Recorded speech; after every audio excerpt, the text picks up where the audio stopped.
What's up, guys? This is your friend, and we are back with a new fanfic part 1. Which is what if Temari walks into Konoha with the fate of Suna on her shoulders part 1.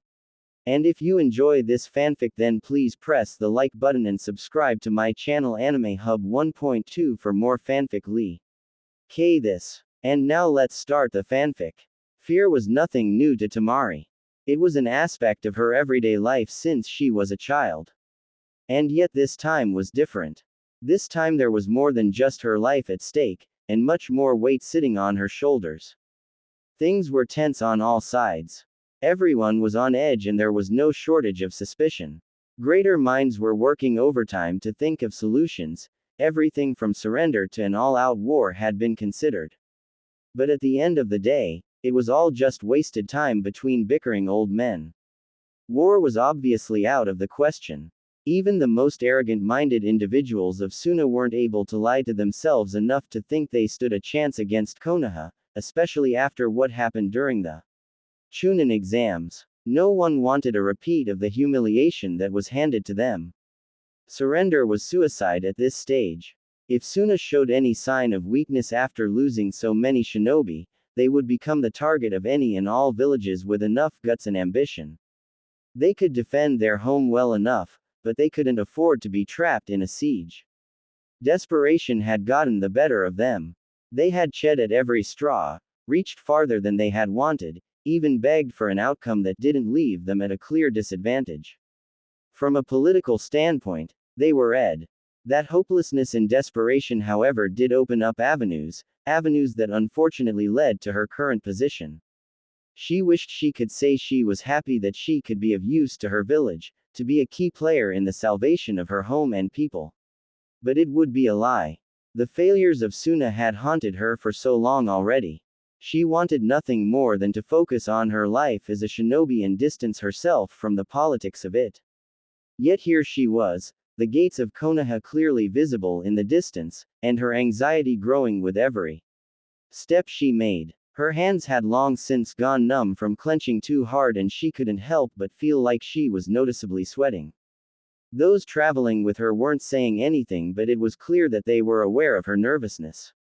They kept walking for a while, slowly making their way up the main road like a bunch of commoners so as to avoid raising any suspicion.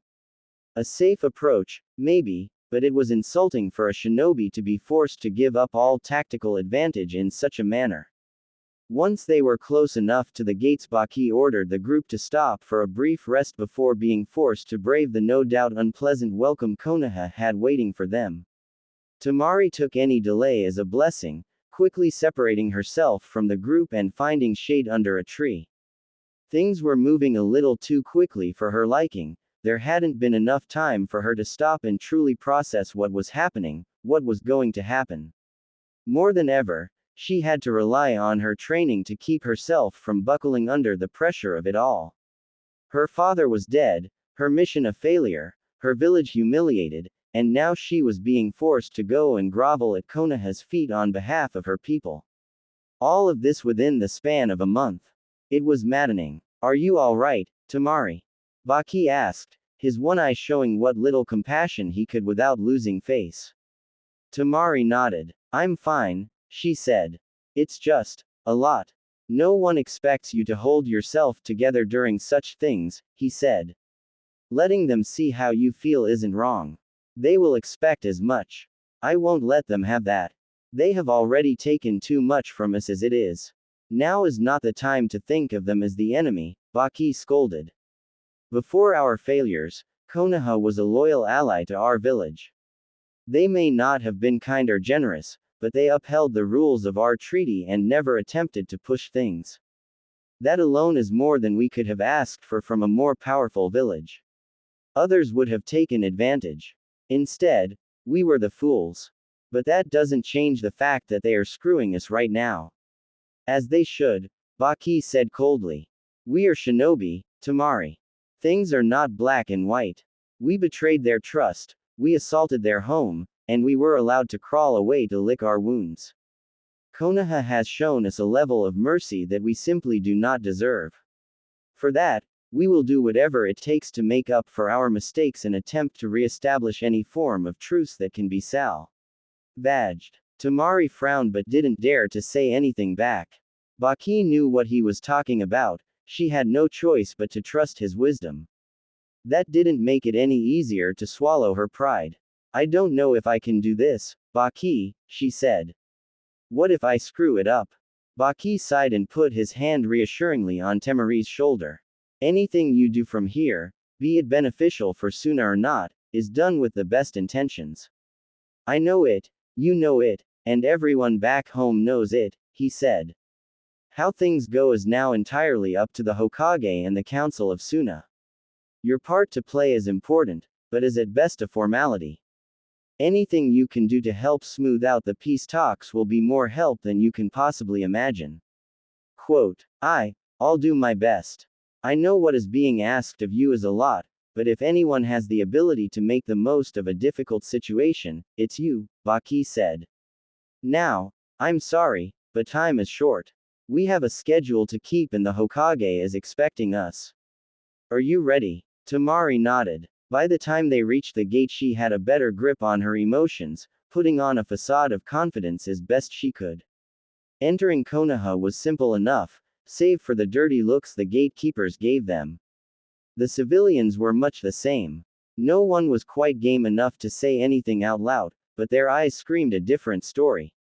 Forget their reputation for having the most dangerous shinobi, Konoha homed some of the angriest-looking civilians Temari had ever seen. Finally reaching the Hokage residence was a major relief. Temari was sure she heard more than one sigh of relief from the traveling party. A squad of Anbu were quick to circle them at the door and led them through the building until they reached the Hokage's office. Temari was surprised to see not only the Hokage, but also the two elders at either side of him. The elders didn't seem too pleased to see anyone from Suna, but what wasn't missed was how they were eyeing her up like a piece of meat, and if their expressions were anything to go by, they didn't view her as a very good cut. The Hokage's expression wasn't negative, but it wasn't positive either. He looked at least 10 years older than when she had seen him at the Chunin exams, and that was saying a lot considering his age. Welcome to Konoha, the Hokage said. I hope your travel wasn't too much. Thank you, Lord Hokage, Baki said with a bow. Our trip was pleasant enough. I'm sorry to ask, but our ambassadors are tired after the journey and would like some rest. If our talks could hold off until later this evening, we would be most grateful. The elders looked annoyed, but the Hokage gave an understanding nod. Of course, he said. Such matters should not be rushed. Take all the time you need. Perhaps we could focus on other subjects in the meantime, Koharu said, eyeing Temari again. Assuming the girl is up for it. Baki turned to Temari and gave her an assuring look. Temari? He asked. Temari took a moment to steady herself and stepped forward. She waited patiently as Baki ushered the ambassadors off with the Anbu, leaving only herself, her teacher, the Hokage, and the elders in the room. Nerve-wracking was an understatement. After everything that had happened, her involvement in the invasion, the idea of being left to stare down the Hokage himself was enough to make her hand tremble slightly. The door closed and suddenly all eyes were on her. So, you are the late Kaisuke's daughter? Koharu said skeptically. I expected more. Easy now, the Hokage said warningly. There is no need for that, Koharu. We are here to establish peace, not rub salt in wounds. Are we even sure this is a good idea? Homura asked. Things are shaky enough as it is without us adding the unpredictability of children into the mix. Quote, he makes a point, Hiruzen, Koharu said. It isn't a widely used practice anymore and for good reason. Too often does it fail or backfire. Even with the best of conditions it is too unreliable. Hiruzen hummed in thought as he too eyed Temari closely, watching how she reacted to his old teammates' statements. To his surprise she was holding her composure well for a genin. My advisors make a good point, Baki, he said. Such a practice was fairly outdated even in my time. While I understand the sense of necessity on your part, we are not so ready to force such a thing upon those who might not be as willing to go along with it. Quote. Baki gestured to Temari with his hand. If I may, Lord Hokage. Perhaps it would be best for you to talk to Temari herself on what she thinks of the situation, he said, giving the girl's shoulder a comforting squeeze before stepping back and giving her center stage. Well then, Temari, if you would. I would love to hear your side of things, Hiruzen said, motioning for her to speak. Temari bowed deeply to the Hokage and the elders. Thank you, Lord Hokage, she started, doing all she could to contain her nerves. I understand the proposition that has been put forward to me. The council of my village and my sensei have gone to great lengths to explain in detail what would be expected of me and the importance of such a role in these difficult times. It would be my honor and privilege to serve my village in any way that ensures its survival and safety. This is, as far as I see it, the most important task I could ever be given as a shinobi, and as the daughter of a Kage. I only hope that I am enough of an offering to appease whomever you nominate. Koharu burst into laughter as soon as Temari finished. Very good, girl. Very good, she said. Even I couldn't have brought myself to spew out such drabble. Your dedication is something to be proud of. That does sound awfully scripted, Homura said. Hiruzen chuckled. Forgive them, my dear. But as I am sure you can guess, we have seen a lot in our lifetimes. Sincerity is a difficult thing to puff, he said. Now, if I could, I want to hear your opinion on the matter. And I do mean your opinion, Temari. There is nothing to gain from reciting whatever your council have convinced you to say to us. Quote. Temari felt like she was on death's door. She had some minor experience with the political aspects of the villages, but not enough to weave her way through the literal shitstorm that had just presented itself to her in this very moment. On the one hand, she could continue with following the instructions of the Suna Council and say a bunch of pointless nonsense that she couldn't possibly sell as sincere. It would destroy the credibility of her own advisors, most definitely put a major dent in the peace talks, and leave her with a say of shame she wasn't sure she could survive. On the other hand, she could tell them what she really thought and ruin any and all chances of a truce, most likely get herself and the other Suna diplomats killed, and start a war that they were specifically trying to avoid. It was a lose-lose situation. Somewhere, deep down in her mind, a part of Temari said, If I'm being honest, Lord Hokage. She began. I was not prepared for any of this. Not the invasion, not the defeat, and definitely not this nightmare right now. But that is the life I signed up for. I am a shinobi first and foremost, and I'll be damned if I let my own personal insecurities get in the way of my being anything but an exceptional asset to my village. I love my home and my people. They are relying on me right now and I can't let them down. This decision was made by those much wiser than me with only my village's best interests at heart. I won't let them down. I won't fail my village a second time. So, if you wish to reject the proposal my village has made towards peace, then so be it. But I will stand by the decision and do everything I can to make it work. The room was silent. Baki couldn't help but look down at Temari with pride in his eye. She truly was what any Suna shinobi should strive to be. The elders were both wearing subtle smiles, clearly impressed by the girl's resolve and honesty. It was the Hokage, however, whose expression left something to be desired. He wore a smile, but his eyes were holding back a hesitance of sorts.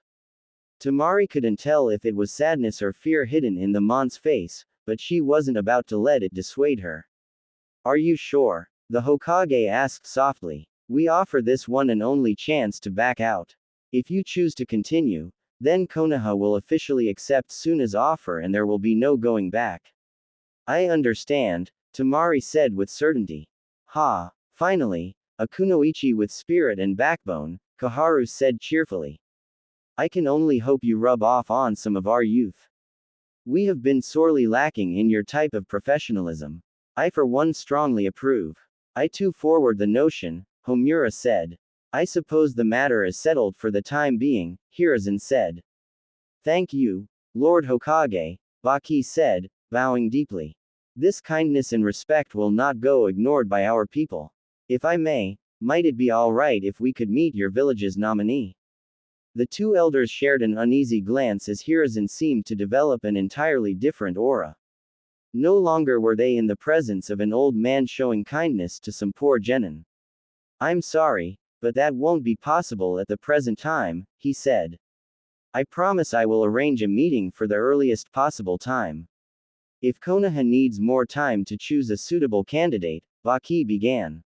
No, Hiruzen interrupted. Sorry, I don't mean to offend. We have come to a decision, but the candidate is currently unavailable and unaware of the situation. Unaware? Temari asked curiously. Nothing to be concerned about, he assured her. We were not ready to make any of this public until we were certain that you were sure of what you were getting into. Our candidate will not be backing down if that is your concern. Quote, we trust your choice, Lord Hokage, Baki said. Can I at least have a name? Temari asked, earning a sharp glare from Baki. Sorry, Lord Hokage, I didn't mean to speak out of turn. Hiruzen frowned as he carefully picked up a folder from his desk and held it out towards Temari. Everything you need to know is in here, he said. I would ask, if I might, that you keep an open mind. While everything in this file is true, it does not paint the full picture. Temari was hesitant to go for the folder, but curiosity was everyone's weakness in the end. She made her way to the Hokage's desk and carefully took the file from him. It was heavier than she expected, surprisingly thick in its content. Her internal anxiety was already running miles in her mind, thinking of all the worst-case scenarios that she held in her hand. She couldn't turn back now, but part of her was starting to wish she had taken the option out. She had helped her father from time to time compile information on shinobi, so she had a reasonable idea of how much info was usually attached to different levels of people. What she held in her hand was no civilian or noble's file, they never had enough interesting information to fill more than a few pages. The two options left were either a chunin, or jonin. Both options could be anyone, of any age, and the idea of being stuck with some old guy mortified her. So, without waiting for anyone to say anything else, she quickly flicked the file open to the opening page. A quick glance was all it took to absorb more than she needed. A name, a title, and a rank. Naruto Uzumaki. Jinchuriki. Genin. Hiruzen wanted to scream at something. He wanted so desperately to unleash a rage that had boiled and grown within him for years. Sadly, he could not, and he held his thoughts close to his chest as he bid his two old teammates a good night. They had been surprisingly pleasant today, so he wasn't quite ready to rip their heads off after what was by all means a good job. Once they finally left and closed the door behind them, he felt the weight of the world come crashing down on him. He had failed to try and deter Temari from going along with the proposal, but sadly there was not much he could do. Any more than a simple offer to refuse would be seen as Konoha spitting in Suna's face at the offer. He knew things were going to be rough for the foreseeable future. The poor girl had handled it better than he could have hoped at least. Opening the file in his office was perhaps a mistake, but displaying no more than a brief moment of panic was admirable. It was still panic. Intense panic at that. He had read the reports from the invasion. He knew that Temari and her brothers had a run-in with Naruto, although the full details of said interaction were minimal. She had all but run out of his office after that, her teacher following shortly after. He was concerned when she didn't return with Baki and the ambassadors later in the evening, her absence being attributed to being tired. It was a blatant lie, but who was he to push the subject? The initial peace meeting went well after that. As soon as Konoha's acceptance of Temari was made known, everything else seemed to fall into place rather smoothly. There was still much to go through, and only time would tell what would become of it all, but there was much promise. He let himself fall heavily into his chair and turned to look out at his village. It was quiet. That was good. What with all the chaos that they had seen, the people truly deserved what peace they could get. Have you been listening in the whole time? He asked. Not the whole time, Jiraiya said cheekily, climbing in through the window. Why do my Anbu keep letting you do this? Jiraiya shrugged. Once they realized that they couldn't stop me, I think they just gave up. Hiruzen rolled his eyes. Truly setting a good example for those to come, he drawled. I imagine you have something to say about all this. It's a bad idea, Jiraiya said sharply. You know it, I know it, but everyone else is turning a blind eye to the obvious issues. They all see it as a means to an end. An easy way to get rid of him. They can't do anything so long as he doesn't give them reason. Don't be a fool, Jiraiya said. Anyone else, and I do mean anyone, would be a better fit for this role. Naruto is a loose cannon and that girl has no idea what she is getting herself into. This is shady and unfair on Suna. Do you honestly expect them to uphold whatever truce you make after they realize what you've done? Quote, I expect that Suna will put up with whatever they have to for the time being, Hiruzen said. They are desperate and they know that we know that. For them to even propose a political marriage in the first place is enough of a sign that they are willing to do anything to ensure a bond with us. Even if they view our decision as an insult, they have no room to argue. That's cold, even for you. That's war, Jiraiya. We aren't at war. We are always at war. The invasion only made it more obvious, Hiruzen said. Konoha cannot afford to show favoritism to Suna after what they did, and Suna cannot afford to reject what little mercy we are willing to give them. Jiraiya sighed and let it go. He knew how arguing with his teacher would go. How do you think Naruto will react? He asked. I don't expect it to be good. Which is exactly why you're here. Jiraiya deadpanned. I am not a sacrificial pawn, Sarutobi. You are whatever I need you to be, and right now, I need you to be the messenger. Quote, I hate you. Duly noted. On the outside, Temari was trying to be the pinnacle of calm and collected. Her instincts were working overdrive to ensure that her body didn't betray the raging chaos burning in her mind. Internally, she had been screaming at the top of her lungs since the moment she left the Hokage's office. Out of fear or anger, she wasn't quite sure yet, but she wasn't in the right mind to find out.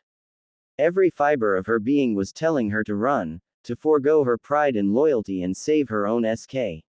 If she could just get a clean run out of the village and out to freedom, she would, no. Thinking like that would get her killed. It would ruin her village, and worse, it would piss Baki off. She pulled her knees to her chest and leant back against the head of the bed. Thankfully Konoha was especially generous as a host. Each and every member of those that had come from Suna were given their own hotel room. If hers was anything to go by, they were not skipping on any expense.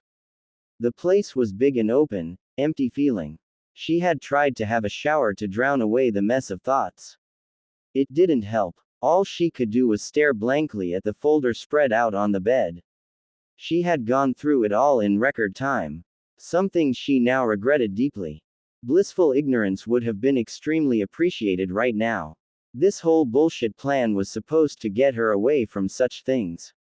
Away from the fear and danger of her life back in Suna, away from Gaara. But now she was in a worse position than before. At least with Gaara she had the peace of mind that he wouldn't just kill her for no reason. Naruto was an unknown element to her, and a very dangerous one at that. Temari had seen very little of the boy and his actions during the Chunin exams, but what she had seen would haunt her for some time to come. He was strong, inhumanly so even for a shinobi.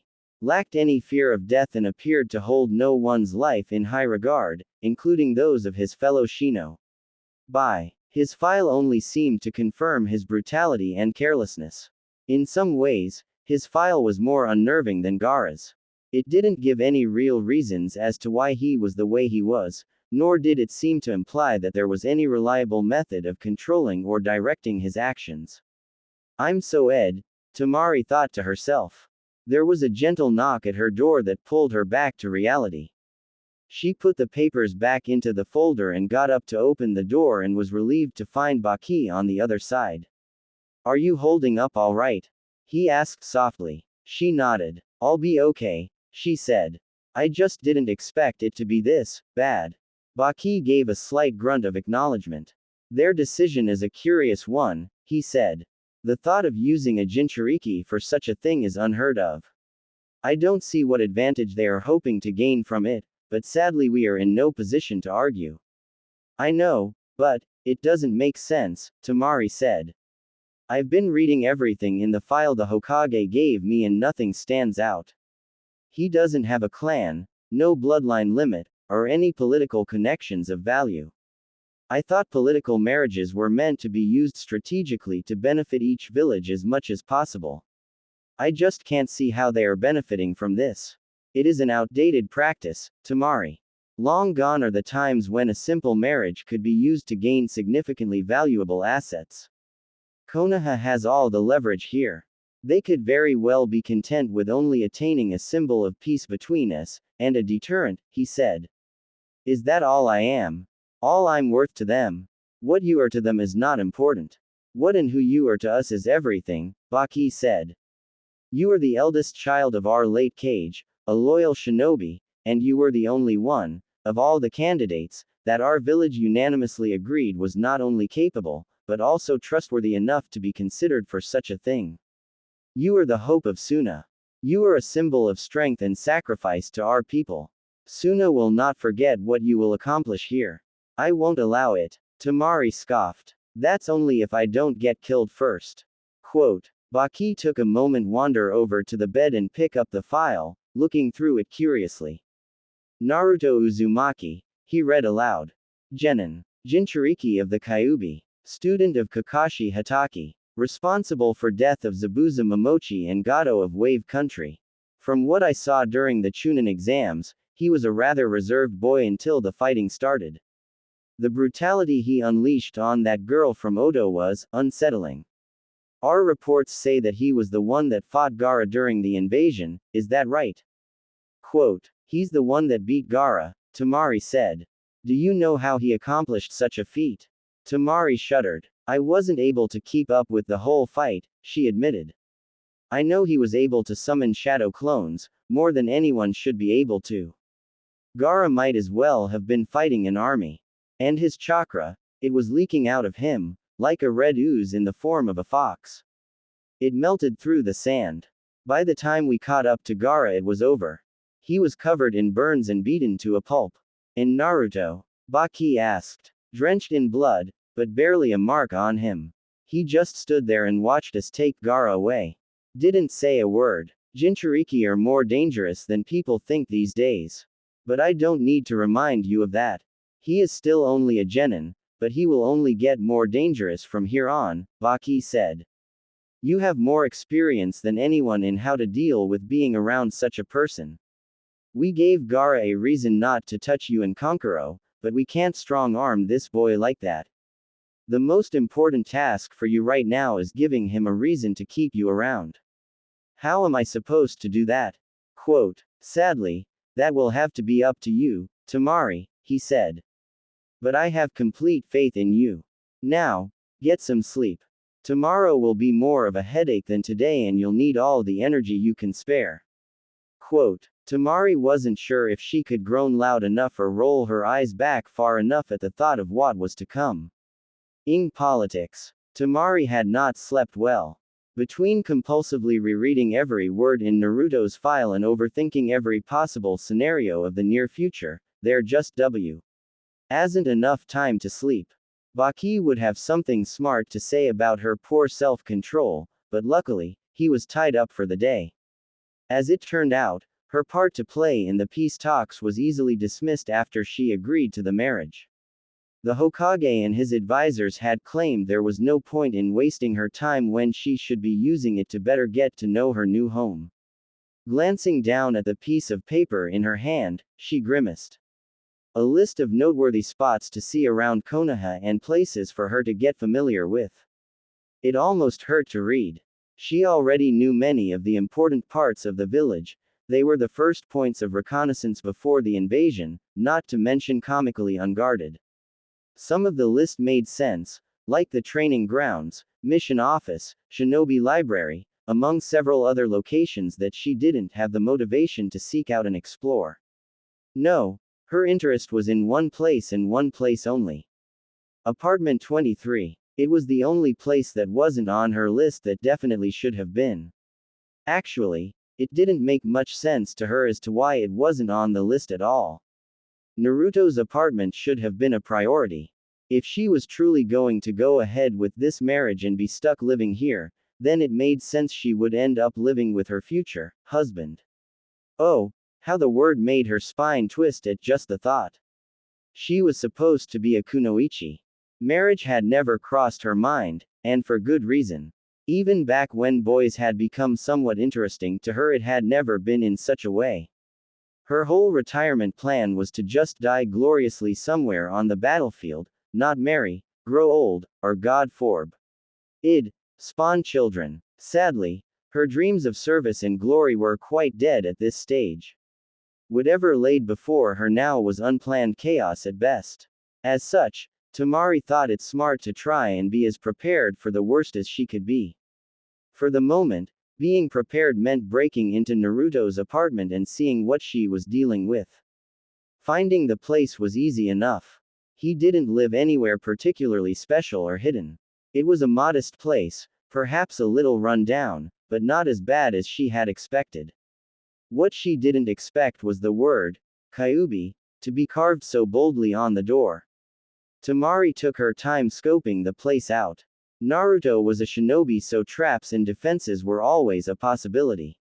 It came as some surprise, however, when it became clear that he had gone to no such lengths to protect his home, what with the window to the apartment being left open and not a single trap to be seen. Upon climbing inside, she soon realized why. He owned practically nothing. Sure, she had heard of people living on the bare necessities, but this was taking it a step too far. He had no real furniture save for a single bed and a fridge she wasn't even sure was working properly if the smell was anything to go by. It was small too. Maybe even too small. Her bedroom alone was larger back in Suna.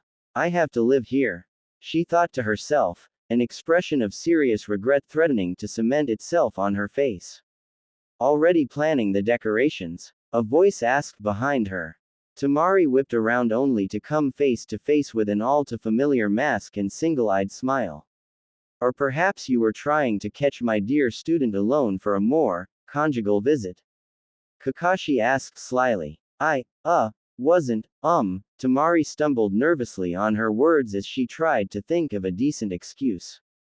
There wasn't one. I just wanted to see where I'd be living, she admitted with a defeated sigh. Then I'm afraid you are very misinformed, Kakashi said, casually pulling out a small orange-covered book. This was Naruto's apartment. Once he gets back, however, he will be relocated as part of the process. Relocated? Temari questioned. Process? Yes, relocated, Kakashi repeated. Let's just say that despite how the village views my student, they are not so dense as to think they can treat you as they do him. I'm not following, she said. And why the hell are you here anyway? Have you been following me? If Suna found out that we put their cage's daughter in such a questionable dwelling, well, one could only imagine the insult they would feel, Kakashi explained. No, as much as they will hate it, Konoha will make this whole thing as comfortable and rewarding for you as possible. And I wouldn't call it following. More curious snooping. Still creepy if you ask me. Good thing I didn't ask. Temari rolled her eyes. What do you want? Just keeping an eye on things, he said. You'd be surprised how often someone tries to break in here in hopes of finding something to use against Naruto. Quote. So, you two are close? Temari asked hopefully. From what she could see, there was nothing in the apartment she could use to learn much of anything about Naruto, but if she could talk to someone who knew him better, like his sensei, then that could definitely help her plan her approach. Regrettably no, Kakashi admitted. I keep an eye on the place, and I am his sensei, but Naruto doesn't trust me much. Temari stared pointedly at the man's masked face. Go figure, she mumbled as she returned to looking around for clues. Aside from a poster for ramen, there was nothing to take note of. She did spot a small green frog-shaped pouch barely concealed under the pillow on the bed, but she chose to leave that be.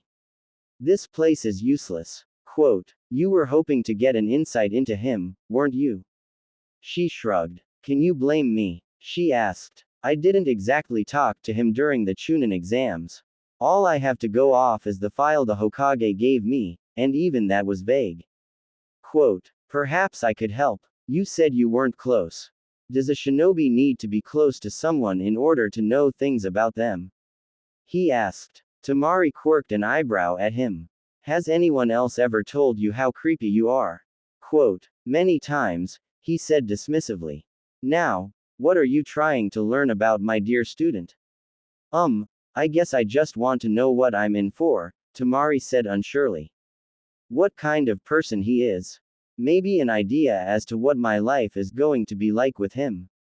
Kakashi seemed to study her face for a moment before nodding in understanding.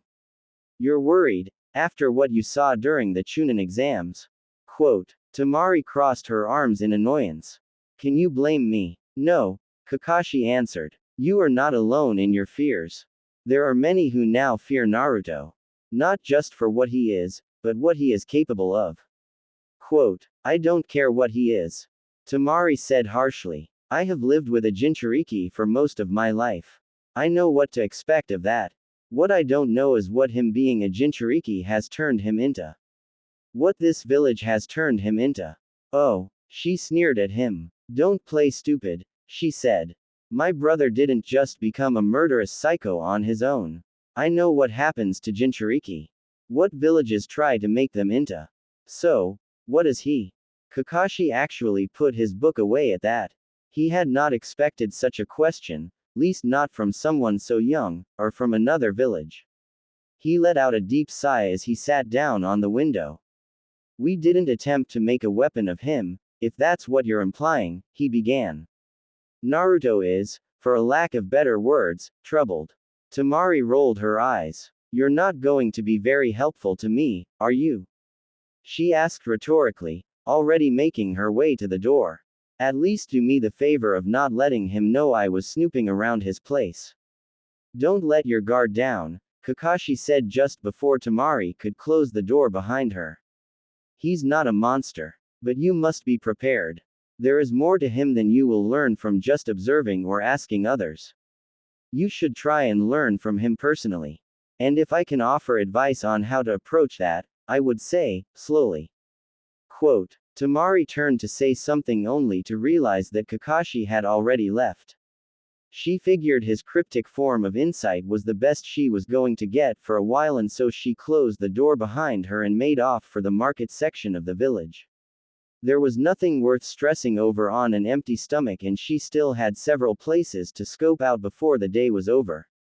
It took a little while, along with some advice from the locals, but eventually she settled her search for food on a rather modest barbecue place called the Yakiniku Q. It seemed like a rather nice place, and the few people she had asked spoke high praises of it. She did her best to ignore the obvious sneers the staff directed at her as she was led to a small booth by herself and left with a small menu. It was not as busy as she would have expected given the time of day, although perhaps it served best as an evening meal type. Either way, Temari appreciated the quiet atmosphere and significant lack of eyes leering at her. Much to Temari's annoyance, and as if to spite her very thoughts, the peace and quiet was disastrously cut short. A small group of loud individuals had entered, yelling and bickering as they were happily greeted by the staff. Temari almost took the moment to rethink her choice of restaurant, right up until she set eyes on the group, and the group her. The silence that swept over the building was comical. She could practically feel the oncoming headache that this unfortunate meeting was about to cause her, and actually found herself wishing she had just stayed at her hotel room, or even locked herself up in Naruto's apartment. What the hell is she doing here? The girl of the group all but yelled, her finger pointed rudely at Temari. Yep, there was that headache. Why couldn't she have run into anyone else? Was her entire time in Konoha going to be plagued by bad luck? Don't be rude, Ino, the girl's sensei, Asuma, said. He swatted Ino's hand down gently before turning a kind smile towards Temari. Forgive my student. She lacks subtlety. Temari, right, I hope you are doing well. Sensei, why are you talking to the enemy? What a drag, Shikamaru groaned. Why do you always have to cause trouble wherever we go? Quote, wanna say that again? The girl growled, waving her fist in the boy's face. He's got a point, Ino, Choji said, casually stuffing his face with a bag of chips. You really shouldn't just call someone an enemy. Quote, but she was there. She helped the invasion. Don't be naive, Ino, Asuma said. Do you really think she would be allowed back into the village if we were still enemies? Ino caught herself before she yelled anything further, glancing stupidly between her sensei and Temari. But what is she doing here? She asked. Why don't you ask me yourself? Temari snapped. Asuma laughed at the gape-mouth expression on Ino's face. Perhaps we could talk over a meal, he said, looking hopefully at the Suna nin. If that would be all right with you. I don't want to impose, but I am curious myself of your visit. Temari blinked at the man owlishly. The Hokage hasn't told you. Not yet, but we not long got back from a mission that had us away from the village for a little while, Asuma explained. I'm sure I'll be filled in on the situation soon enough. Well, I guess eating alone would be boring, Temari said. And it wouldn't hurt to be friendly this time around. Awesome. I'm starving, Choji said cheerfully as he sat into the booth, Shikamaru following close behind. Asuma sat with them, but Ino was more apprehensive. She stood there awkwardly for well over a minute before finally succumbing to peer pressure and sitting in the booth with her team, making sure to pick the spot straight across from Temari. Well, Ino asked. Well, what are you doing here? Temari hummed thoughtfully and gestured to the restaurant. I was hungry. I'm getting food. I mean, what are you doing in Konoha? Ino asked. She's here with a diplomatic group from Suna, Shikamaru interrupted. A protection detail. Or at least, that's my guess. Still a know-it-all, Temari muttered, earning a smirk from the boy. So Konoha and Suna are going to be allies again? Choji asked. That would be cool. As long as everything goes according to plan, Temari said. My father mentioned talk with the Council of Suna, Asuma said. But from what I remember, Suna did have some peculiar requests. He stopped talking quickly as Temari gave the Jonin a pointed stare that told him to not go any further. Requests? Ino asked incredulously. How do you people have the nerve? You invaded us. You tried to kill the Hokage. You have no right to ask for anything. Temari held her tongue and grit her teeth. She was confident she could pummel the girl easily enough, but sometimes it helped to have politics as a backing. Well, if that's what you have to say about it, then I suppose you don't mind if I take your words as that of the village at whole? She asked, a victorious grin forming on her face as the expressions of the team in front of her began to drop into understanding. I'm sure your superiors would love to know that you took it upon yourself to weigh in on such a fragile political matter that they have so carefully managed up until now. Ino crossed her arms and turned her chin up. Nice try, but you're just a glorified bodyguard here, she said, ignoring the very intense stares from her team screaming at her to shut up while she could. Even if you weren't, you wouldn't jeopardize a peace treaty. Temari wanted to punch the girl in the face, her near-splintering grip on the table being testament to that. It wasn't until she caught the shocked expression of Asuma that she found herself able to ignore Ino. Asuma swallowed hard and leant forward with a look of concern so sincere that it immediately caught the attention of his students. It's you, isn't it? He asked, receiving the slightest of nods as an answer. And the Hokage agreed. Another nod. And ours is. He caught himself before saying anything and took a deep breath to calm down. As if to purposefully stoke the flames of curiosity in his team, Asuma stood up suddenly and exited the booth. I have to go talk to the Hokage, he said ominously, lowering a stern look at Ino. First lesson in village relations, Ino. Apologize. While you can. Without another word he left, leaving a dumbfounded trio of genin and one rather annoyed Temari. I thought it was bad enough when Baki did that sort of thing, she said. You Konoha lot sure have a knack for being dramatic. Hey, Shikamaru. What's going on? Choji asked. Shikamaru didn't take his eyes off Temari the whole time, studying her intently. Nothing good, he said. You can say that again, Temari said. And you don't even know the worst of it. You could tell us, he said. I could, she said. But then I would lose what little fun I get out of this whole mess. Quote, you aren't here on protection detail then, Shikamaru said, thinking aloud. But you aren't currently in any meeting with the Hokage or his council. You have a part to play in the peace negotiation without being required in the talking itself. Which leaves you as a bargaining chip. Question is, what kind? Try sacrificial lamb, she clarified. Shikamaru frowned. What a drag. What's she talking about? Ino asked meekly, still recovering from her sensei's disapproval. Suna made a peculiar request, Shikamaru explained. Obviously the Hokage accepted. If my guess is correct, then it makes sense for Suna to want a physical representation of the future peace and bonds our villages will aspire to develop. Which is where Temari comes in. Eldest child of the late Kazekage. Valuable to her people not just as a shinobi, but also as a political figure. But what does that mean? What it means, Temari interrupted, is that I'm here to stay. Ino stared wide-eyed at the girl, barely taking the time to blink as the gears attempted to grind into motion inside her pretty little head. So, like an exchange program, but for shinobi. Quote, dear God, you really do have all the brain cells of the team, don't you? Temari asked Shikamaru. She's getting married, Ino, Shikamaru drawled. A political marriage to be precise. A rather old-fashioned way that allied parties would strengthen their bonds and hold each other to honor their deals. The high-pitched squeal that followed was deafening. Shikamaru could only groan in regret as he realized all too late that he had uttered the forbidden word in the presence of his teammate, no doubt dooming them all to the most uncomfortable lunch of their lives. Married. Ino yelled, hearts erupting from her eyes. Who are you going to? Wait, it's not Sasuke, is it? Temari sighed. If only, she said disappointedly.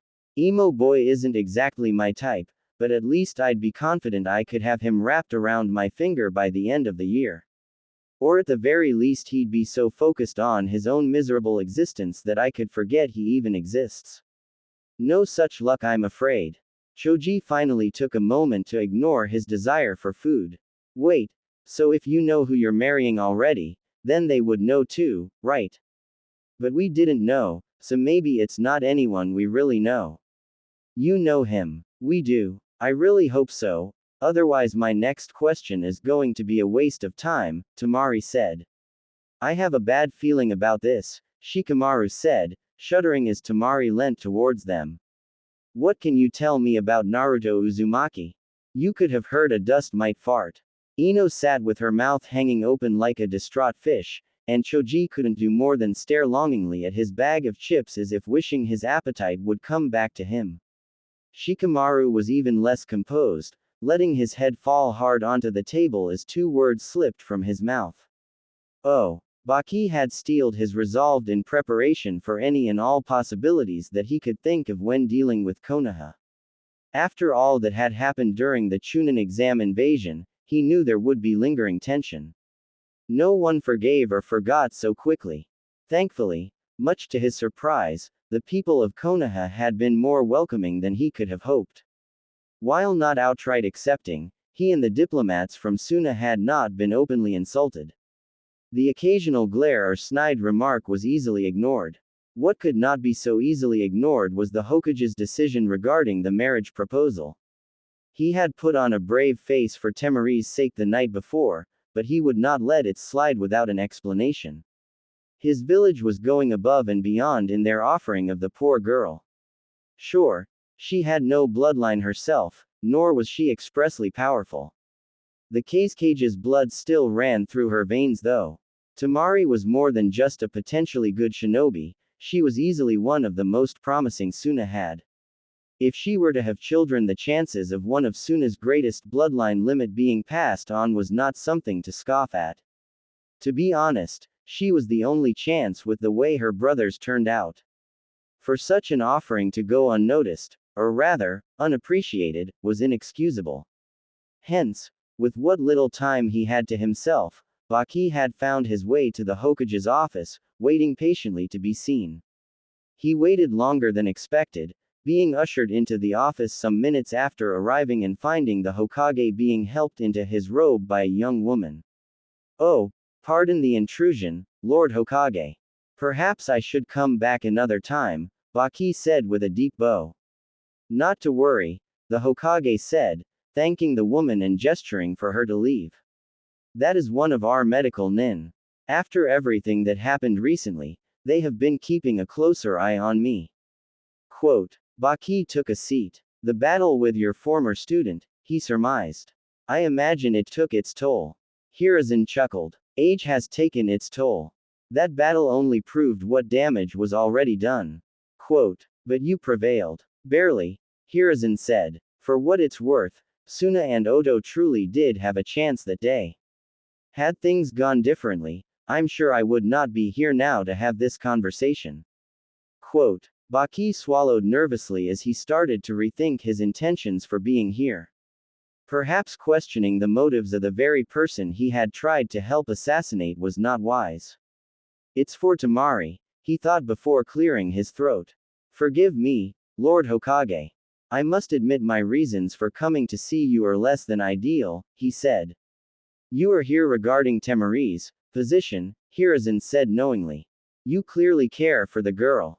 It goes without question that you would be concerned about my choice in the matter at hand.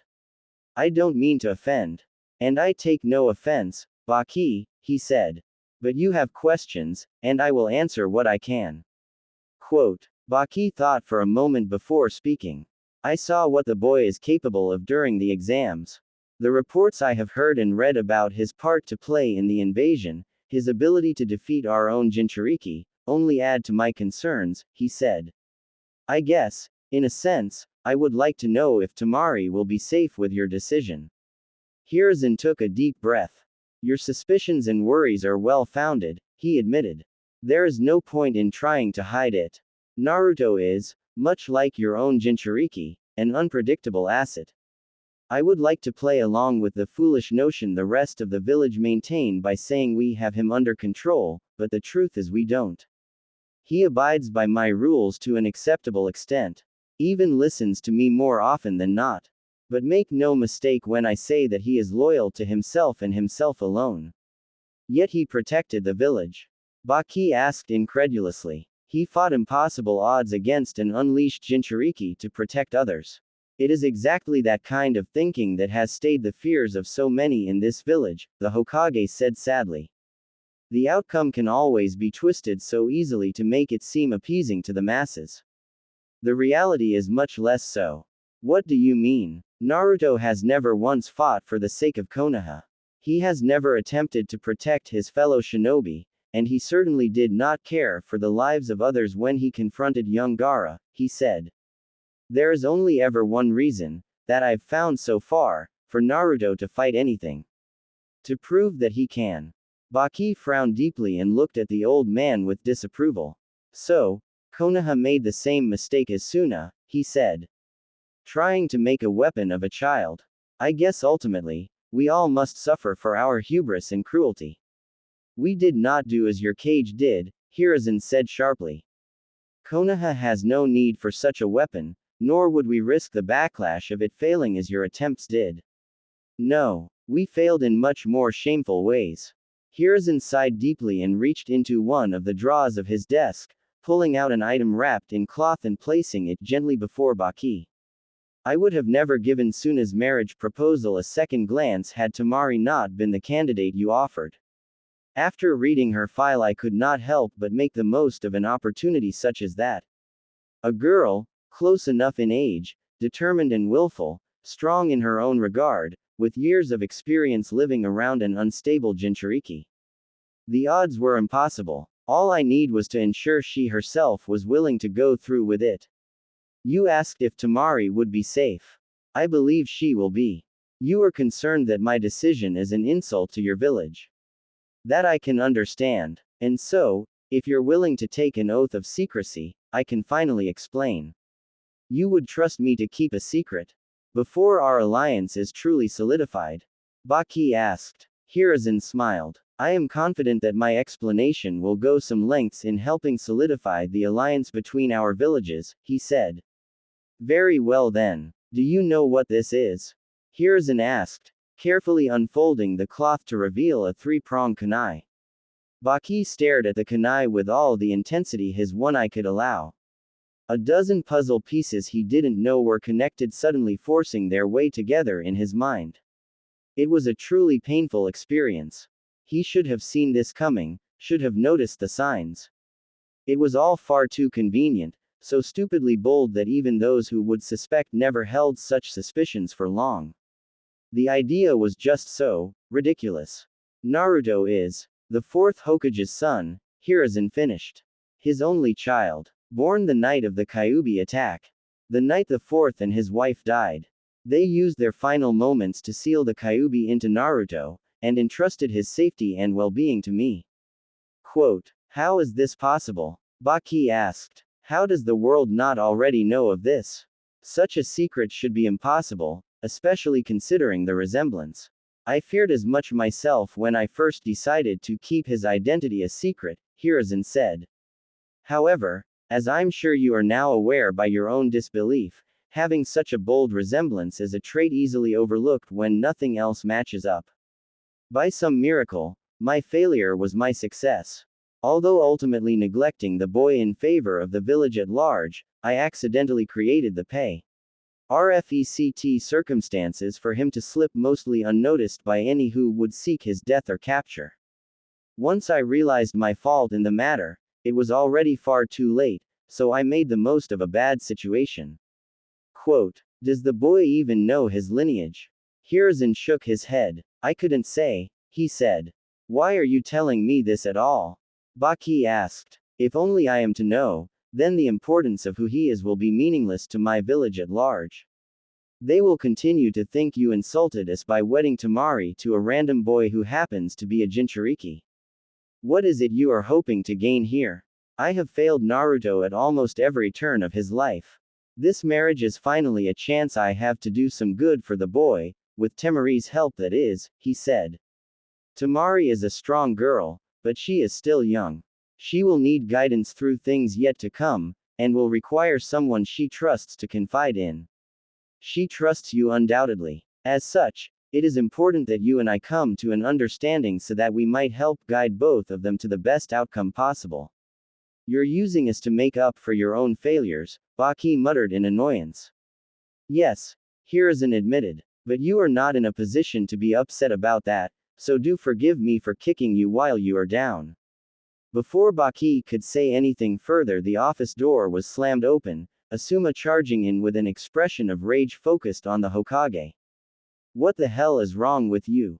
He yelled. Have you finally gone senile? Or are you just trying to get more blood on your hands before you finally die? Hiruzen stared his son down. You figured it out, I see. Quote, figured it out. I just spoke to a girl who has no idea whatsoever as to what is in store for her. Asuma said. You better have a very good reason for this, or so help me I will. He stopped suddenly, his eyes suddenly fixated on the kunai on the desk. You didn't. He did, Baki said. And as it stands, I do have one question begging to be answered. Where is Naruto? Baki asked. If I am to agree to go along with any of this, I will need to meet him for myself. Quote, Hiruzen gave a cautious look to his son. Someone has been sent to collect him, but it may take some time, he said. He is training. Asuma continued to glare at the old man as he carefully placed the kunai back into his desk. While we wait, allow me to explain. Naruto collapsed to his knees. His arms buckled under his weight as he fell forward and his face crashed into the dirt. The sickly red chakra that had enveloped him slowly receded back into his body, leaving no more than its essence in the air. He couldn't move. The pain that had been coursing through his body had now completely faded to a numbness of existence. Between each labored breath he took in the pleasant moments of silence that filled the forest around him, it almost made him smile victoriously. Everything had left in fear, and nothing had come searching for a fight. He was stronger than the forest, and now it knew that. His eyes began to lose the fight to stay open, and he soon found himself falling into the blissful darkness of his mindscape. It was, to put it plainly, a depressingly bland place, even by his standards. A vast open space, barely a light save for the giant gate separating the seemingly endless space into two halves. He remembered the first time he had found himself in this place. He was young, scared, alone. This place had been nothing but a cold and confusing prison for him to escape to when things got too hard in the real world. But not anymore. He took a deep breath as he felt his body warming up. A faint orange glow seeped towards him from between the cage bars, with a darker mist flowing from the series of cracks that had formed in the seal over the years. You're getting stronger, boy. Naruto grit his teeth in annoyance. Not strong enough, he said. I can't form 3 tails. My body barely works with 2 tails. I need more. The Kyuubi emerged from the shadows and stared down at Naruto, a toothy grin on its maw. Patience, boy, the fox said. We have waited this long. Your body is still young and malleable. Allow it to grow, but it will take too long. Time is on our side, it said. It matters not how long it takes us, only that we succeed. Quote. Naruto frowned. The forest of death has nothing left to offer us, he said. We need a bigger challenge. Then we find something stronger, someone stronger, the Kyuubi said with excitement. Let us show the world what true power is. Quote. Naruto smiled at the fox and nodded, walking up to the cage doors and placing his hands upon the bars. As the Biju's chakra began to flow directly into him, he could feel his body healing faster. He would meet with the Hokage once he had recovered. Surely the old man would have something in mind by now to keep him entertained. Out in the real world, Jiraiya watched on in concern as Naruto's body bubbled with the Kyuubi's chakra. Things were progressing much faster than he had first thought. If Naruto was already trying to draw out 3 taels worth of the Biju, then there was no telling what destruction he could cause if he lost control. I hope you know what you're doing, Sarutobi. Naruto wasn't shocked to wake up in his own bed. Despite having exhausted himself to the point of passing out, he still had the luxury of maintaining some level of awareness while inside his mindscape. He knew Jiraiya had been spying on him while he trained. It had become expected at this point. Whenever the Sannin was around the village, he would often spend all his free time following Naruto like a bad stench that he couldn't shake. By this stage it was easily ignored, albeit a constant annoyance. He was relieved to find his body held onto none of the pain and aches of his prior activity. The Kyuubi's chakra was gradually getting more in tune with his body. This time last year he would have been left recovering for nearly a week after attempting to pull more than a tael's worth of chakra fr. The seal. It seemed the fox was right after all. The more he used, the stronger he was getting. Soon he would be able to use 3 taels, enough to ensure that the Anbu couldn't stop him anymore. If only things were that simple. Get up, kid, Jiraiya said. I know you aren't asleep. What are you doing in my apartment? Naruto said coldly, his eyes opening into a glare at the man. I wasn't about to leave you laying in the forest of death. Quote. I would have been fine, he groaned, getting up from his bed before pausing suddenly and sniffing the air. Someone was here. Jiraiya chuckled. That sense of smell you have never ceases to creep me out, he said. But you and I both know that no one comes here anymore, Naruto. Not since Kakashi started keeping an eye on things. Naruto inhaled deeply. Kakashi was here too, he said. With a girl, that last part was said with less frustration and more curiosity, catching even Jiraiya off guard. You sure about that? The Sannin asked. I need to talk to the Hokage. Actually, Jiraiya interjected quickly. That's why I'm here. The Hokage wanted me to prolong a message. He should have sent Kakashi, Naruto muttered. This is important, Naruto, Jiraiya said sternly. Something has come up, and whether you like it or not, you have been selected to be Konoha's representative in the matter. Now, I understand your opinion on the village and its politics, but we need you to hear this out and do the right thing. Quote, Naruto snarled at the Sannin. You don't get to talk about doing the right thing, he growled out. Enough, Naruto. I don't care what you think of me. The Hokage is the one asking this of you. Either you listen and accept, or he will suspend your shinobi privileges. Quote, Naruto bit his tongue at that statement. He wasn't an idiot. There was no way he could butt heads with the Hokage, or Jiraiya. Refusal to cooperate would only end to him being locked away with enough chakra-restricting seals to ensure not even the Kyuubi could help him get out. He didn't have to like it, but for the time being it was easy to go along with the village's wishes whenever necessary. They were willing to turn a blind eye to a lot of things, but directly disobeying the Hokage was a stretch even for him. I'm listening. Suna has sent diplomats to negotiate a treaty with us, Jiraiya said. Is Gaara with them? Naruto asked with the slightest hint of excitement. No. The Jinchuriki was not allowed to return until the treaty is solidified, Jiraiya explained. But there is someone you will need to meet, and we need you to be nice. Naruto frowned. I won't like this, will I? He asked, receiving no change of expression from the man. Who? The daughter of the case cage, Temari. I believe you saw her during the Chunin exams. Why? Jiraiya took a deep breath. This was where things were really going to get difficult. Because you will need to get to know her, personally. Is she a target? Naruto asked. Or someone close to her? No, well, look, it's complicated, and you aren't going to be happy about it, but trust me when I say this can work to your advantage, Jiraiya said. Suna has offered her to Konoha as their half of a political marriage agreement, and Konoha has chosen you as our half. Naruto's eye twitched. You know I hate your jokes. It's not a joke, Naruto.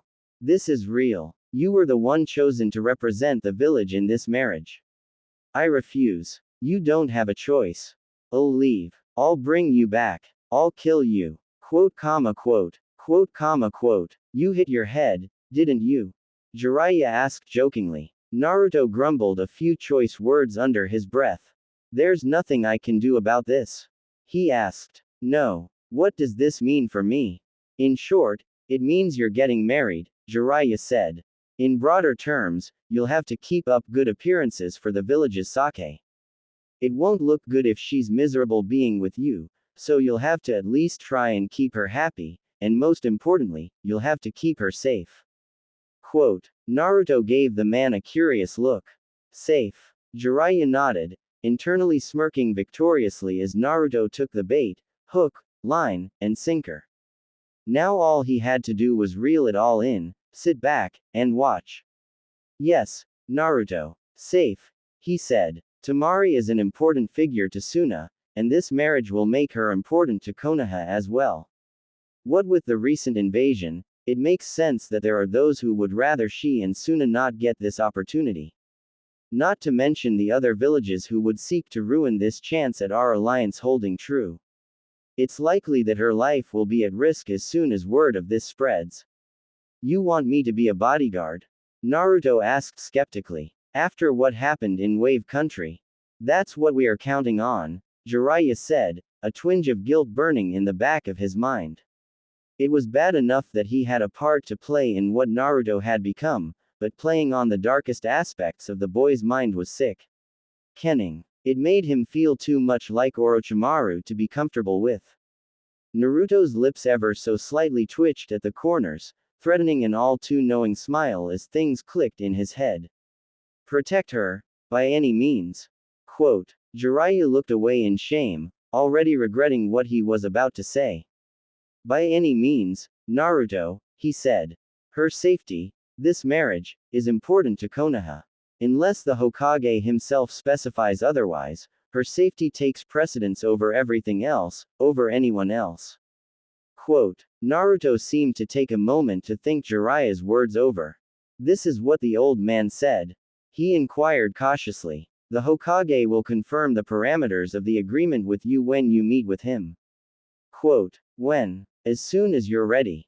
You will also have to properly introduce yourself to Temari, and you will both have to officially agree to the marriage in front of the Hokage and Suna diplomats, Jiraiya explained.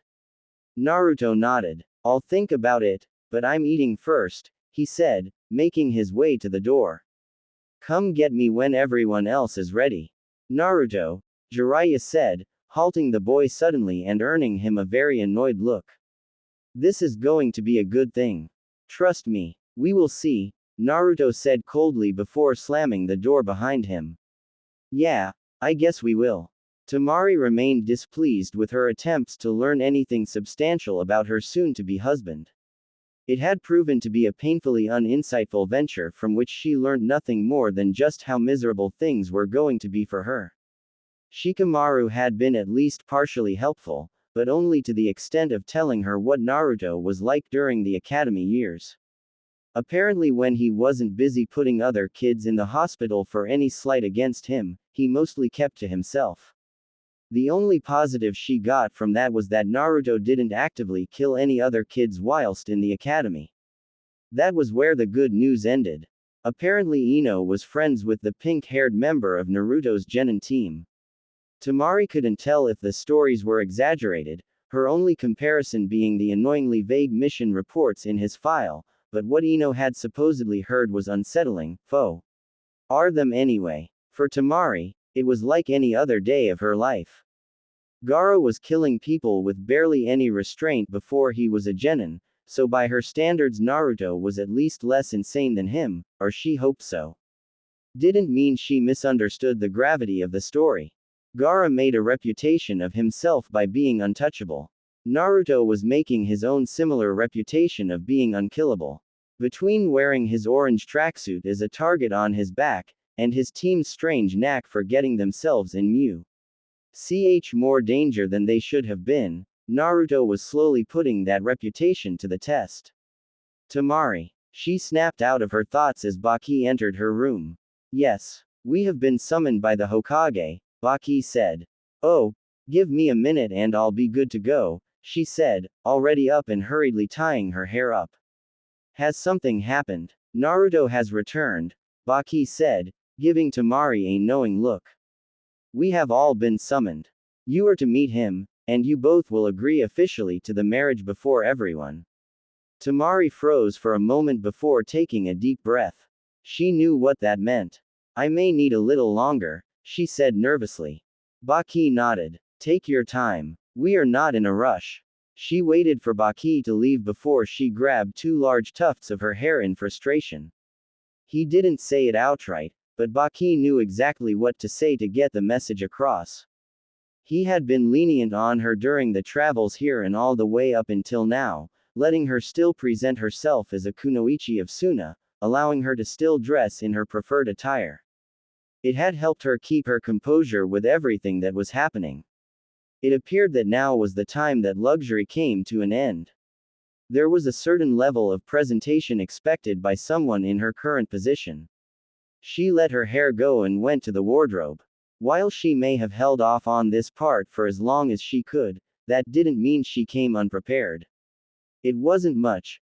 A simple long black dress with white trim, a red sash to go with it. Not much of an outfit by diplomacy standards, but it was as far as she was willing to go. Temari understood the importance of looking the part, so she would try. She was expected to win Konoha and Naruto over with her looks. There wasn't any point in fighting. She took what little time she had to get dressed and make sure everything was in order. She decided that her standard 4-ponytail style of hair was maybe a tad too much and instead opted for a tidier single ponytail. The most painful part came when she had to forego tying her forehead protector around her neck, leaving her village's symbol resting on the bed. A glance in the mirror was all she needed to know that the dress looked good, her body finally starting to fill in where it mattered. The hair would definitely have to go back to normal as soon as this was over. It was dark when they reached the Hokage's office. Temari wasn't exactly sure what to expect this time around, but upon entering she found herself uniquely surprised. The Hokage was obviously there, as were his two advisors, but there were also several other faces. Some she recognized, notable clan heads of the village and reputable shinobi in their own right, but others were unknown to her, such as a heavily bandaged old man lurking in the corner. While she didn't have any issues with anyone present that she knew of, the extra eyes on her did very little to ease her discomfort. The anxiety had already started to creep its way out of the depths, the tightness in her jaw was only the start. As she and the diplomats made themselves known, Temari noticed one glaring detail missing from the scene before her. Naruto himself was notably not around. A confusing twisted sense of relief and panic started swirling in her stomach. Had he backed out? Was the marriage proposal a failure? What was going to happen now? Was she finally free from this responsibility? Too many thoughts at once and not enough time to carefully shut them all up. How was the sightseeing? Koharu asked, earning a jump of surprise from the girl. Relax. As much as I would love to live in a fairy tale, I know better than anyone that my days of sneaking up on people are long gone. You're lost in your thoughts, dear. What's troubling you? Forgive me, I don't mean to be rude, Temari said softly, bowing slightly to the older woman. Koharu chuckled. Don't fret, she said. This is a big deal for you. Your future hangs in the balance. No one here would blame you for being a little distracted. Why are there so many people here? Temari asked. Politics is a crowd sport, dear, the old woman said with a smirk. No one likes the responsibility, but the feeling of being important to the village is addictive to most. The clan heads have no say in the matter, but if letting them sit in on such events and allowing them to have an opinion makes them feel special, then all the better. I imagine Suna handles such affairs differently. My father never coddled anyone's pride, Temari said. If they didn't need to be around, then they weren't. No one liked it, but no one challenged it either. Quote, efficient. I can respect that. Short-sighted perhaps. Konoha prides itself on the strength of our clans, but it is foolish to assume such tactics would work for all villages. It's kind of nice, Temari said. It can be, sometimes. I don't mean to ask out of turn, but isn't someone missing? Koharu nodded knowingly. You are right to be curious, she said. Many here are just as interested to see the outcome. The Hokage insists the boy will show. And what do you think? I think the boy is problematic at the best of times. If he knew not showing up would make everyone stress, then he would have to be dragged kicking and screaming. Quote, Temari gave the woman a strange look. You don't talk about him like you hate him, she said. Everyone else is afraid of him, or talk about him like he's the plague. Koharu scoffed. I'm far too old to be afraid of some child, she said. Naruto is a headache. Unruly and not without issues, but I've seen worse. Hate is also something I cannot afford to waste time with. If I hated everyone that caused me annoyance, half the world would be on that list. Quote, should I be worried? Temari asked. Everyone I've spoken to won't give me a straight answer. You know, the boy would be mad to harm you. So, he isn't crazy. If only things were that simple, Koharu said longingly. Sorry to cut things short, my dear. I must take my place. Keep your chin up and don't let this riff-raff make you second-guess yourself. Temari watched as the elderly woman made her way towards the Hokage, the clan heads and others following suit and breaking from their small groups of conversat ion to form a more official layout. Even Baki eventually had to leave her side and take his place, leaving her to stand alone before the group. If there was ever a time for God to end her suffering, now would be the perfect moment. She wasn't even sure why things had suddenly gotten so formal. Naruto still hadn't showed up. The whole room was just staring at her awkwardly, as if waiting impatiently for her to start tap dancing or break out into song. Then the door opened slightly. Temari had to fight the urge to roll her eyes as Kakashi poked his head around the door and gave a sheepish eye smile. It was clearly not only her who was annoyed at the man's antics, with at least a couple of those present not trying to hide their displeasure. Nothing got any better when he opened the door all the way, waltzing in as if he weren't late, the subject of everyone's curiosity casually following behind him. For what it was worth, Naruto didn't immediately give off an impending sense of doom to Temari. He looked bored and uninterested at best, barely even looking at her for more than a moment as he scanned the room. She wasn't sure if that was a good thing or if he was intentionally trying to insult her existence. Finally seeing him in person for the first time in a month was interesting though. She had taken very little notice of him during the exams until the final stage, but even then, her mind had been too preoccupied to truly take in his appearance. It was not often she met many other blondes. Even if her hair was noticeably less vibrant with color, it was still a nice thing to notice. He was still shorter than her, but somehow it seemed less so than before. He couldn't have gotten taller in a month, could he? No, she was definitely remembering things wrong. About damn time, Sum said. Can we hurry up and get this over with? I have better things to be doing. Quote. Of course, Hiruzen said, gesturing for everyone to take their respective seats and for Naruto and Temari to take their place center stage, so to speak. Now that everyone is here, we may proceed. Are we sure this is something we are willing to agree to? Inoichi asked. You have objections? Homura inquired. I think it's fair to say that we are all curious as to the circumstances at hand, Shikaku said. This is not some standard peace deal. What it stands for is one thing, but if I'm being honest, most of us are more curious as to what it means.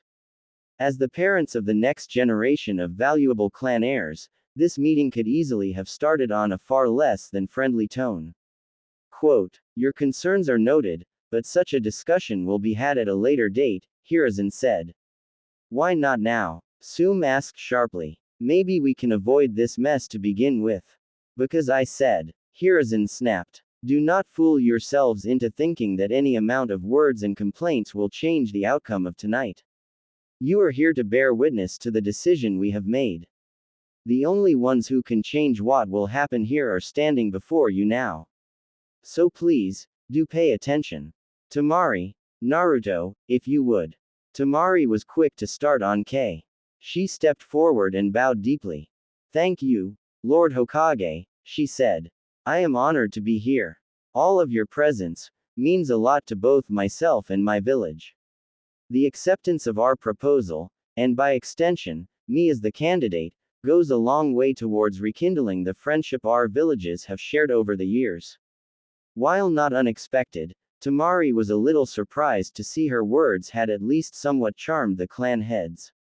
A few prideful smiles being shared as she gave them the satisfaction of groveling at their feet. It was sad to see from the members of a village that often claimed to be above such things. It was not to last thankfully, as all attention quickly turned to Naruto, who much to his credit had not reacted to her little speech. I'm not sucking up, he said, ignoring everyone else and staring down the Hokage. Temari gave the boy a stupid look. Was he trying to piss them off? The whole room was death glaring him, save for Sum, the Inuzuka clan head, who was actively holding back the urge to lao. Naruto, Hiruzen said warningly. Naruto continued to stare blankly. No. Ahem, maybe it is wise to simply move on, Kaharu said. Very well. As you are all aware by now, we are here to officiate the proposal made to us by Suna, Hiruzen began. A political marriage is an uncommon practice, but holds its place firmly in the history of Konoha and all the greater villages. As such, it was not without much deliberation that I chose to accept their offer. To say that Temari is the perfect candidate would be an understatement. Suna could not have offered better, or more meaningful. The meaning behind such an offering has not been lost on me, and I trust it has not been lost on any of you, he said, earning several nods of agreement and understanding. Your collective concerns, I might add, are justified, he continued. During the time I had to consider my response, I did in fact think of approaching several of you about your children's potential in representing our village in this matter. Needless to say, I came to a better solution. You call this better? Inoichi asked skeptically. Do you have a better idea? Hiruzen asked. No one said a word, leaving the room in a state of awkward silence. My choice stands, he said. Naruto will act as Konoha's candidate for the marriage. The two need only agree to the terms officially before us all here. From their dates can be set and progress made towards ensuring a lasting peace and bond with Suna. Everyone once again turned their eyes to the two standing before them. Temari. Her heart was both pounding in her chest and yet threatening to stop at any moment. Each slow agonizing beat forcing tiny breaths from her lungs. It hurt, but thankfully the pain was a good grounding sensation. Yes, Lord Hokage. Hiruzen cleared his throat. Do you, Temari of the Sand, agree and accept the terms set forth by your village and its council? Do you understand and accept all of the conditions and expectations laid out before you in this marriage? I do. And you, Naruto, the Hokage said. Do you agree and accept the terms put forth by myself and the village of Konoha? Do you understand the expectations we have for you and are you willing to proceed with them? Temari's eyes were glued to the Jinchuriki, patiently watching for some sort of change, any reaction or inclination into what he was thinking. It was small, but there was a slight shift in his features, glancing changes, as if he was talking to himself in his head. Eventually his eyes turned to her, an intense gaze that somehow made her forget about all the other eyes on her in the moment. She knew what he was doing. Watching her as she watched him, scanning her for something. It dawned on her that she had no idea what he could possibly be looking for. It wasn't until his eyes drifted down to her hands that she even noticed her own minute tremors. On reflex she clenched her hands together. It was bound to happen, but Temari wasn't quite ready for the instance that they locked eyes. She was embarrassed to admit that she knew how pathetic the look she was giving him was. Pleading, full of anxiety and unsureness, practically begging him to go along with all this mess. Oh, how she loathed the pitiful thing she was right now. She wanted all of this to be over as quickly as possible, to return to some semblance of normalcy. Whatever normal was supposed to be after tonight. No. And just like that, the world was chaos again. Naruto didn't even wait for anyone's response, already making his way to the door before he had finished answering. The door closed behind him and everyone stared at it in some variation of shock or surprise. None more so than Temari. But shock was short-lived. Within seconds it had grown to confusion, then it swelled into frustration, until eventually it burst out of her in rage. What the? She said, amusingly unaware of the company she was in. Who the hell does he? What? Why the? Is it? I'll kill him. With that Temari made off after Naruto, slamming the door behind her as she went, unknowingly leaving a room of highly amused expressions. Kakashi, please make sure nothing unfortunate happens, Hiruzen said, the masked man vanishing quickly. Yeah, make sure that girl doesn't kill the brat. If anyone has a hope in hell of getting the job done, it's her right now, Sum said with a chuckle. Forgive her outburst, Baki said. I will go and ensure things are okay. Give the poor girl some space, Koharu said. As if it isn't bad enough that we put her on the spot like this. That brat just had to go and make things difficult, again. Quote, I thought you said the boy had already agreed. Baki asked the Hokage, directing everyone's attention to the old man. Hiruzen groaned deeply as he rubbed his tired eyes. It is complicated, he said in frustration. Something is obviously going on. Should we be concerned about that? Inoichi asked cautiously, the second meaning of his words not going amiss by those listening. The fear of the Kyuubi's influence was always in the back of their minds. While mostly unfounded, it never hurt to be vigilant wherever Naruto was involved. No, Hiruzen said, waving his hand at them. I will handle it. This meeting is obviously at an end. My apologies for wasting all your time. Should the need arise to reconvene I will inform you all. Konoha was a beautiful village. No one was going to deny that, especially not Temari. Somehow, at night, the beauty was only more noticeable. Streets lit up for hours, people living life to the fullest with all the spare time they had. It was something Suna had been jealous of. The harsh climate they lived in didn't leave a lot to be enjoyed. Whatever time wasn't spent working was wasted enduring the elements. But here, it was clear, a gentle chill in the passing breeze barely offering discomfort as the village thrived.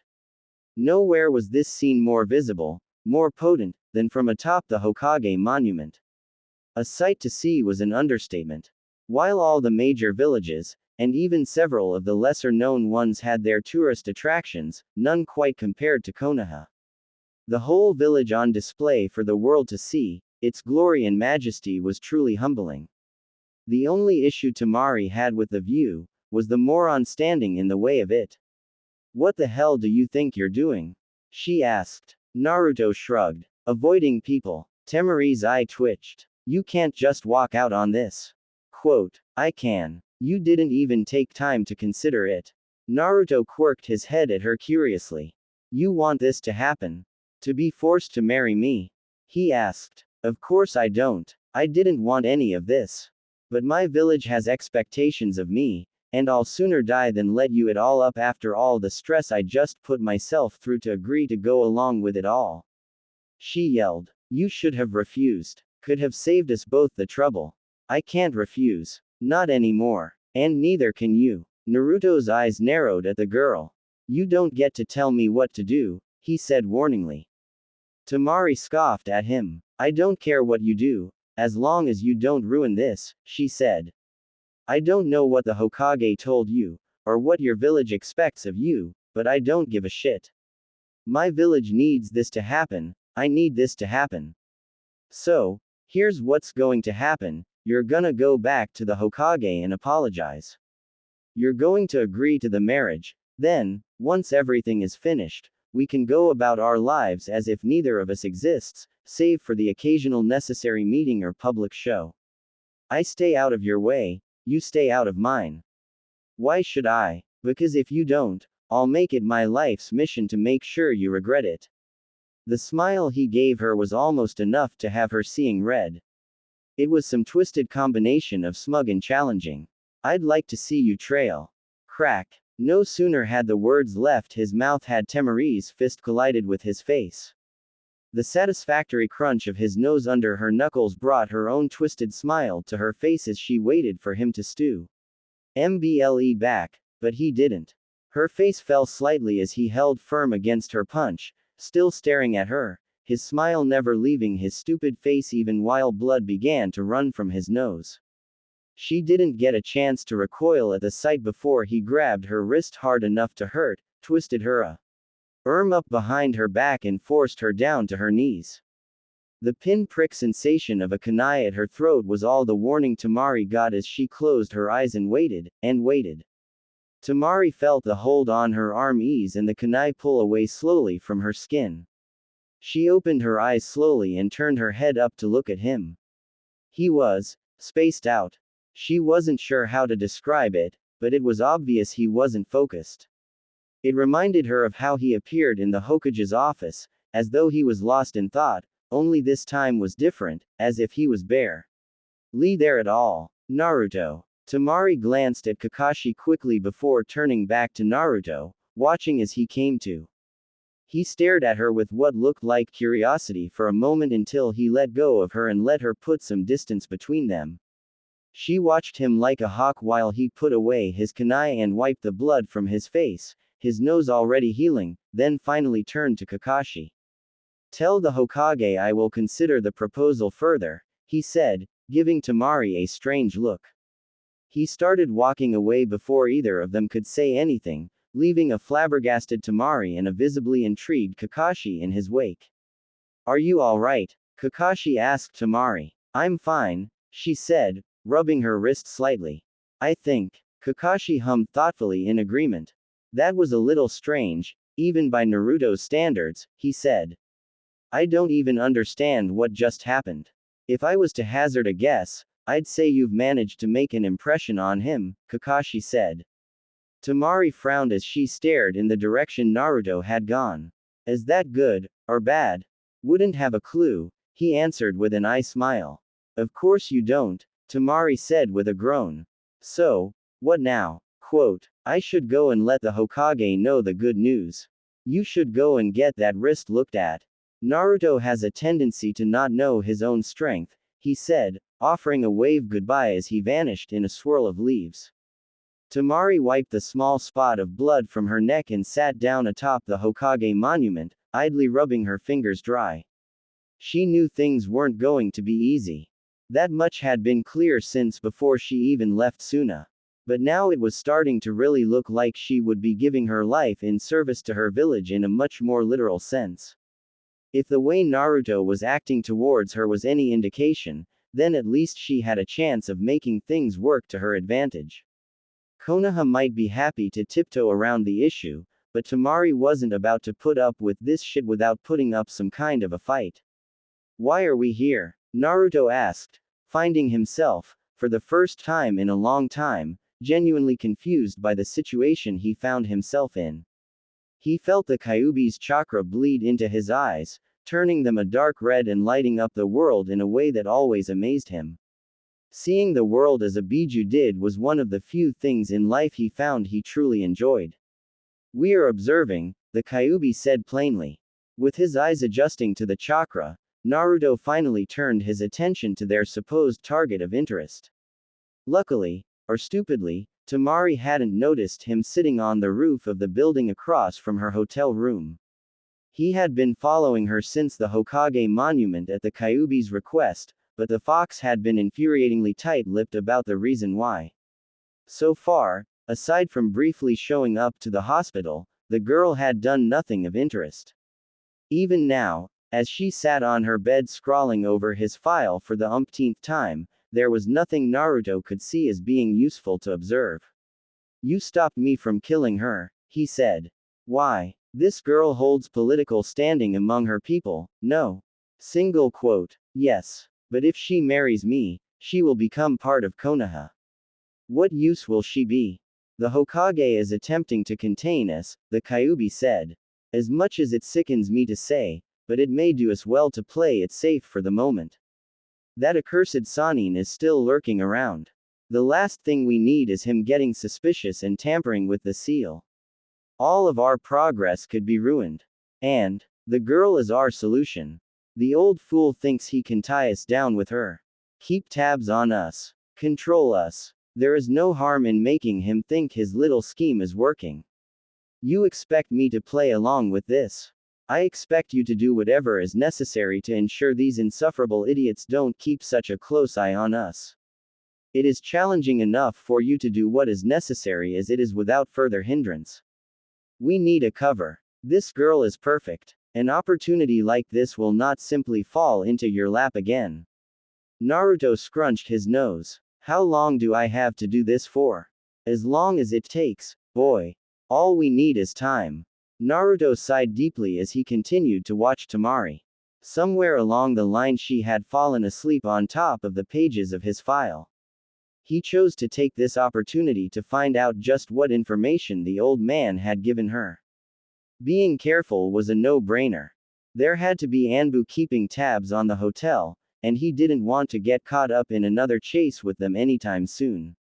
They were annoyingly persistent, even commendably so, but he didn't have time to test his speed right now. Once inside he found the security to be rather lacking. Temari was peaceful. At least Naruto thought so. Most people were when they slept, but he found himself lingering on her longer than he thought he should. Whether it was curiosity or something else, he couldn't say, yet his eyes lingered still. It was good perhaps. If he was going to marry her then at the very least, he would need to be able to tolerate her. If he could get her to sleep more often than not then it would be easy. His eyes began to wander, taking in everything he could of her while her defenses were down. She was strong. His freshly healed nose could attest to that. But she was also kind of pretty. He shook his head of the thought. What she looked like didn't matter. The Kyuubi said she could be valuable so he would make sure she could be. Outside of that, he didn't need the distraction. As he carefully went through the pages of the file, making sure to be gentle as he moved her body off of the pages underneath her, he realized just how little the Hokage had given Temari to work with. Basic knowledge, more than anyone outside of the village would have, but still nothing substantial. Nothing of his past or time before the academy. Skeleton mission reports. A majority of what she could learn from the file was what she could have already ascertained during the Chunin exams. It was the page she had fallen asleep reading that had him the most intrigued. The entire time he had been watching her go over the file, she continued to go back to this page, over and over again, staring at it endlessly as if it held some great answer for her. It was the page regarding his Jinchuriki status. Again, not much to work with, yet she was fixated on it. Perhaps it was a curiosity she held before him, spurred by her brother's shared circumstances. Maybe she and her village had plans for him now that they knew what he was. It didn't matter. The Hokage, Temari, Suna, it didn't matter who was using who. All that mattered was that no one got in his way. Naruto took the time to carefully put the file back together and place it on the bedside table. This little venture had proven to be rather pointless, but at least he knew where things stood. He turned out the light as he went, taking a quick second to once again look back at the sleeping form of Temari. You suck at pretending. Temari sat up but not fast enough to catch a glimpse of him before he was gone. She let out a breath she hadn't known she was holding and went to close the window. There was no way the window being closed or not was going to make a difference. If someone wanted her dead, she'd be dead. She was almost sure that's what Naruto was sneaking in here to do. Much to her annoyance, his intentions and true character continued to elude her. Only the rest of my life left to put up with this shit, she thought to herself cynically. I need a drink.